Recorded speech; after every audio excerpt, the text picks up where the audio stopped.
अचके में घट गइल ऐसन घटनावा, अचके में घट गइल ऐसन घटनावा, फौजी भाई दे दिल जान हो।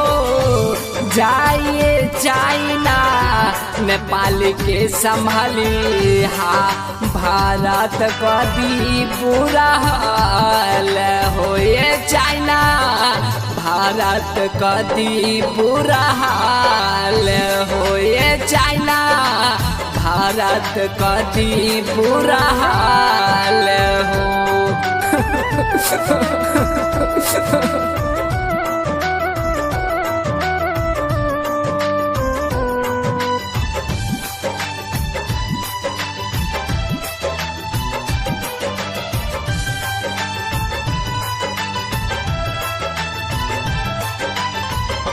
दू 2020 ईस्वी जून के महीना बा, तारीख 15 रहे दिन सोमवारा बा।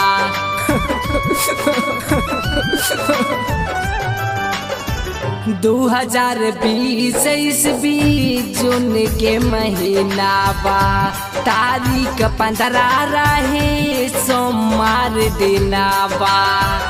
माटी में मिल जाई सोचल सपनावा, माटी में मिल जाई सोचल सपनावा, टूट जाई सारा अरमान हो। जाइए चाइना नेपाल के संभाली, हाँ भारत का दी बुरा हाल हो। ये चाइना भारत का दी बुरा हाल हो।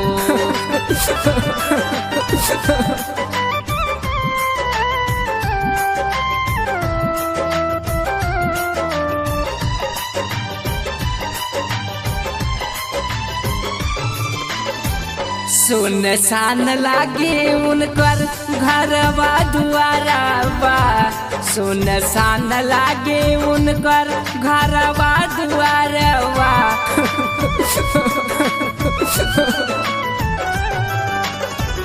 सुनसान लागे उनकर घरवा दुआरवा, फौजी भाई हो गइल सबके सपनावा।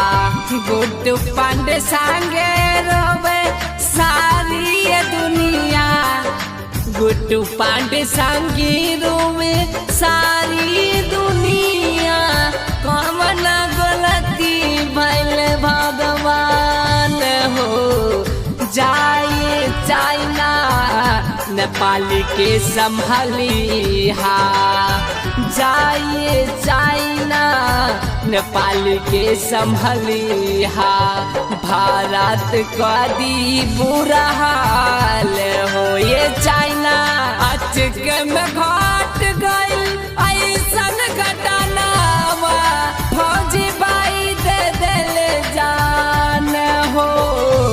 जाइए चाइना नेपाल के संभाली, हाँ भारत का दी बुरा हाल हो। ये चाइना भारत का दी बुरा हाल हो। ये चाइना भारत का दी बुरा हाल हो।